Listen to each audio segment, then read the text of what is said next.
SRM கல்லூரியில் சீமானும் அண்ணாமலையும் ஒரே மேடையில் மாணவர்கள் முன்னிலையில் பேசியிருக்கிறார்கள். தமிழை உயர்த்தும் சீமான் மிக கவனமாக தமிழுக்கு எதிராக ஆங்கிலத்தை கொண்டு வந்து நிறுத்துகிறார். பாரதியாருக்கு எவ்வளவு மொழி தெரியும், அவருக்கு 10-12 மொழி தெரியும் என்பதெல்லாம் பொத்தாம் பொதுவான ஒரு கருத்து. கலாச்சாரம் தான் கல்ச்சர் ஆனது என்கிறார். கலாச்சாரமே தமிழிலேயே.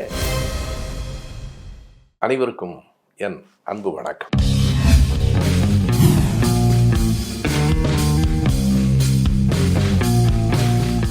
எஸ்ஆர்எம் கல்லூரியில் சீமானும் அண்ணாமலையும் ஒரே மேடையில் மாணவர்கள் முன்னிலையில் பேசியிருக்கிறார்கள். அது ஒன்றும் வியப்பானதில்லை. 2 பேரும் இதுவரையில் ஒரே கருத்தை வேறு வேறு மேடைகளில் நின்று பேசினார்கள். இப்போது ஒரே மேடைக்கே வந்திருக்கிறார்கள். ஒரு விதத்தில் அது நல்லது.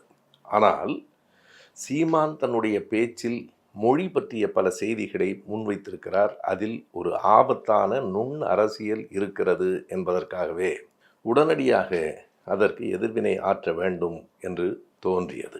தமிழை உயர்த்தி பாராட்டி சீமான் பேசுகிறார். நமக்கும் மகிழ்ச்சி. தமிழின் பெருமையை எடுத்துச் சொல்லுவதில் நமக்கு எந்த மறுப்பும் இல்லை. திராவிட இயக்கங்கள் காலந்தோறும் அந்த தமிழின் பெருமையை எடுத்து சொல்லி தமிழ் தேசிய உணர்வை இந்த மண்ணில் விதைத்திருக்கின்றன. ஆனால் தமிழை உயர்த்தும் சீமான் மிக கவனமாக தமிழுக்கு எதிராக ஆங்கிலத்தை கொண்டு வந்து நிறுத்துகிறார். இங்கே தான் அந்த நுண் அரசியல் இருக்கிறது. இது பிஜேபியினுடைய அரசியல். கவனித்து பார்க்கலாம். கடந்த ஒரு மாதமாகவே தமிழ்நாடு முழுவதும் திமுக கழகத்தின் இளைஞரணி ஒரு கூட்டத்தை நடத்தி கொண்டிருக்கிறது. அந்த கூட்டம் தமிழுக்கு எதிராக இந்தியை திணிப்பதை எதிர்த்து நடத்துகிற கூட்டம். தமிழும் இந்தியும் ஒன்றுக்கொன்று நேர் எதிராக திமுக கழக கூட்டங்களில் நிறுத்தப்படுகின்றன. தமிழும் ஆங்கிலமும் சீமான் பேச்சில் எதிரெதிராக நிறுத்தப்படுகின்றன. இதுதான் மிக முக்கியமான செய்தி. நீங்கள் இந்தியை கொண்டு வருவதன் மூலம் எங்களுக்கு எந்த பயனும் இல்லை. அது வெறும் ஆதிக்கம். ஆங்கிலம் என்பது எங்களுக்கு பயன்படுகிறது, எங்களின் மீது ஆதிக்கம் செலுத்தவில்லை என்று நாம் சொல்லுகிறோம். ஆனால் ஆங்கிலம்தான் நம் வாழ்வில் எல்லா ஆதிக்கங்களையும் செலுத்துவது போலவும், ஆங்கிலம்தான் தமிழுக்கு எதிரி என்பது போலவும் சீமான் பேசுகிறார். அதற்கு அவர் யாரை துணைக்கு அழைத்து கொள்கிறார்? வழக்கம் போல பாரதியாரை அழைத்து கொள்கிறார். யாமறிந்த மொழிகளிலே தமிழ் மொழி போல் என்று பாடியவர் பாரதியார். நல்லது. பாரதியாருக்கு எவ்வளவு மொழி தெரியும், அவருக்கு 10-12 மொழி தெரியும் என்பதெல்லாம் பொத்தாம் பொதுவான ஒரு கருத்து. அவரே அதற்கு விடை சொல்லியிருக்கிறார். பாரதியாரே, எனக்கு 2 மொழிகளில் தான் புலமை உண்டு. பொதுவாக மொழி அறிவு என்பதை 3ஆக பிரிக்கலாம். மொழியை அறிந்து வைத்திருப்பது, மொழியில் தேர்ச்சி பெற்றிருப்பது, மொழியில் ஆழ்ந்த புலமை கொண்டிருப்பது. இந்த ஆழ்ந்த புலமை பாரதியாருக்கு எல்லா மொழிகளிலும் இல்லை என்பதை அவரே சொல்லுகிறார். எனக்கு 2 மொழிகளில் தான் தேர்ச்சி உண்டு. ஒன்று தமிழ், இன்னொன்று ஆங்கிலம். பாரதியார் சொல்வதை கவனிக்க வேண்டும். உரைநடையிலே இருக்கிறது. சமஸ்கிருதம் பாரதியாருக்கு தெரியாதா? அவர் சொல்லுகிற விடையையே நான் சொல்லுகிறேன். எனக்கு சமஸ்கிருதம் பேச தெரியாது, ஆனால் பேசினால் அர்த்தப்படும். அவ்வளவுதான் என் சமஸ்கிருத அறிவு. இது பாரதியார் சொல்லியிருப்பது. பாரதியார் எங்கே சமஸ்கிருதம் கற்றார்? 1898 அவர் காசியில் தன் அத்தை வீட்டில் 4 ஆண்டுகள் தங்கியிருந்தார். அப்போது நான் கொஞ்சம் சமஸ்கிருதம் கற்று பிரவேஷ் என்கிற தேர்விலும் வெற்றி பெற்றிருக்கிறேன். ஆனாலும் எனக்கு சமஸ்கிருதம் பேச தெரியாது என்பது பாரதியாரினுடைய கருத்து. அது ஒரு பக்கம் இருக்கட்டும்.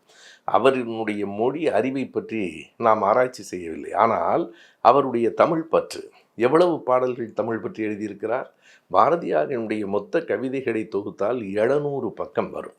அந்த 700 பக்கத்தில் 11 பக்கங்கள் தான் தமிழ் பற்றிய பாடல்கள். 700 பக்கங்கள், எத்தனையோ செய்திகள் விரிந்து கிடக்கின்றன. 11 பக்கங்களில் 6 பாடல்கள் தான் பாரதியார் தமிழ் பற்றி எழுதியிருக்கிற பாடல். எல்லோரையும் பார்த்து நான் சொல்வது சரியா என்று கூற சொல்லலாம். வெறும் 6 பாடல்கள் தான் பாரதியார் தமிழ் பற்றி எழுதியிருக்கிறார்.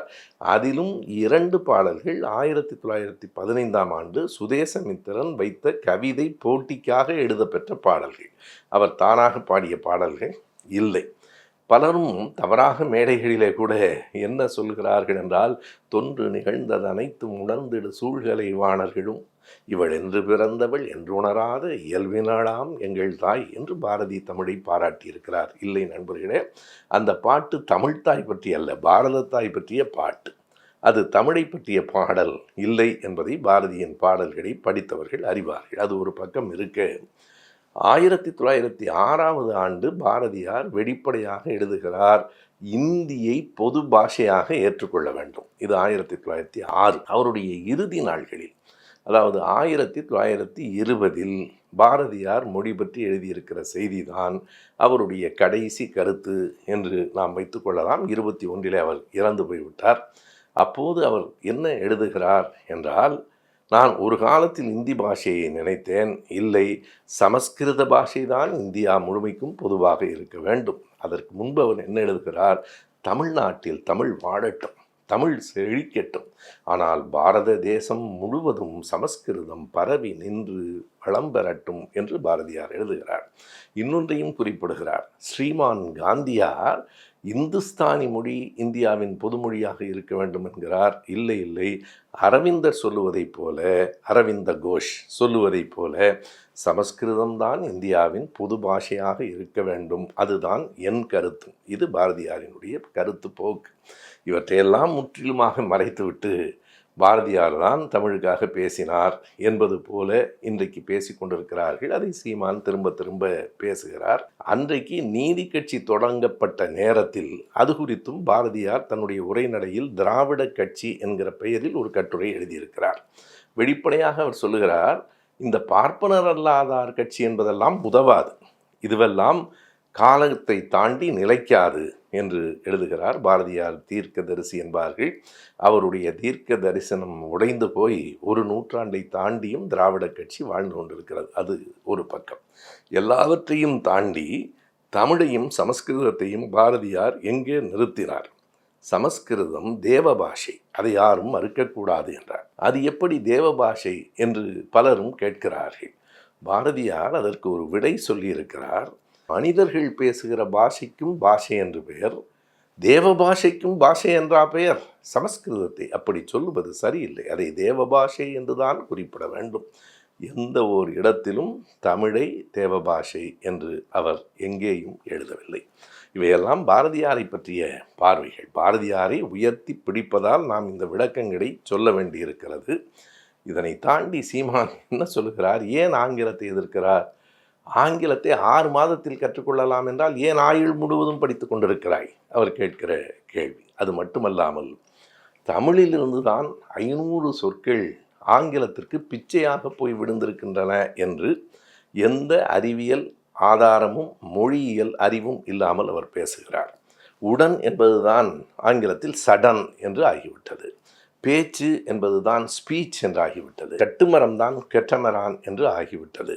கலாச்சாரம் தான் கல்ச்சர் என்று ஆகிவிட்டது. இதில் எதை கவனிக்க வேண்டும் என்றால், எப்போதும் ஒரு மொழியிலிருந்து இன்னொரு மொழிக்கு சொற்கள் போகும்.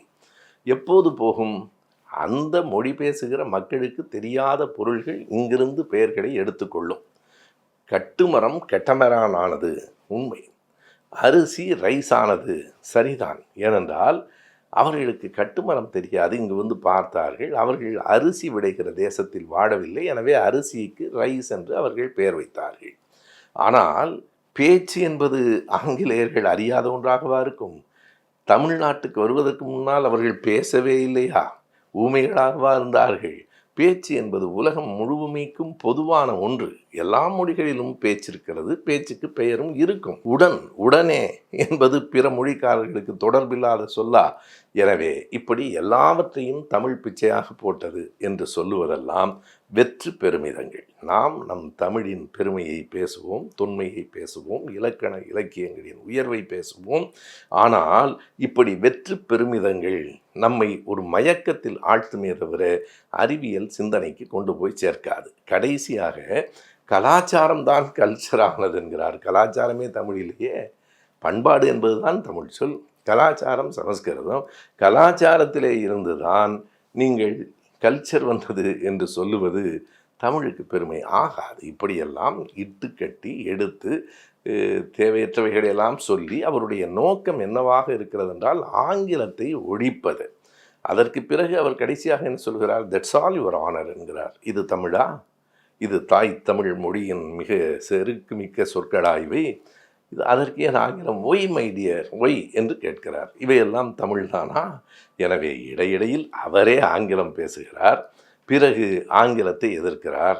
எதற்காக இத்தனை முயற்சி என்றால், பாரதிய ஜனதாவினுடைய வேலை திட்டம் தமிழ்நாட்டில் இந்தியை நுழைக்க வேண்டுமானால் ஆங்கிலத்தை அகற்ற வேண்டும். ஆங்கிலம்தான் இங்கே இந்தியை நுழைய விடாமல் தடுக்கிறது. ஏனென்றால் தமிழர்கள் என்ன நினைக்கிறார்கள்? நாங்கள் எங்கள் தாய்மொழியின் மீது பற்றுக்கொள்வோம், தாய்மொழியை பற்றி கொள்வோம், பயன்பாட்டுக்காக ஆங்கிலத்தை கற்றுக்கொள்வோம். ஏனென்றால் ஆங்கிலம் உலக மொழியா? அப்படியெல்லாம் ஒன்றுமில்லை, எந்த மொழியும் உலக மொழி இல்லை. ஆனால் ஆங்கிலத்தை வைத்துக்கொண்டு உலகத்தின் பல பகுதிகளுக்கும் நம்மால் சென்று வர முடியும். பிரான்ஸ் நாட்டில் அவர்கள் ஆங்கிலத்தை விரும்புவதே இல்லை. ஆனாலும் அங்கே போனால் அங்கேயும் ஆங்கிலம் பயன்படும்.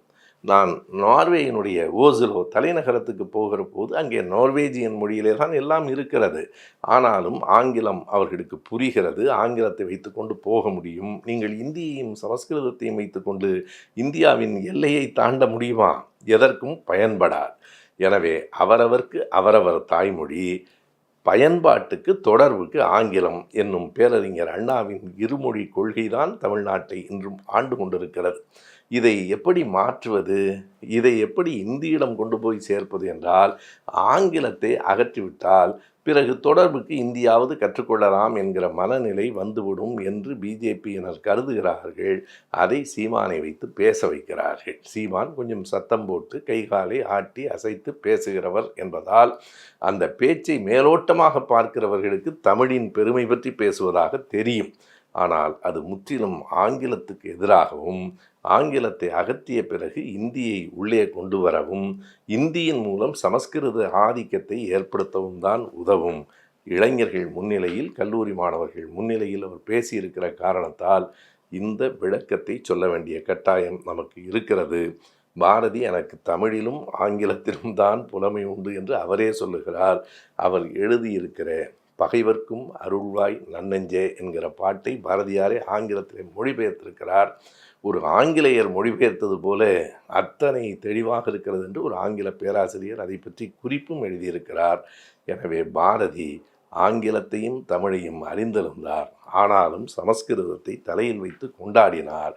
அந்த வேலையை மறைமுகமாக ஆங்கிலத்தை அகற்றிவிட்டு இந்தி மூலம் சமஸ்கிருதத்தை தமிழ்நாட்டிற்குள் கொண்டு வருவதற்கு பாரதிய ஜனதா கட்சி பாடுபடுகிறது.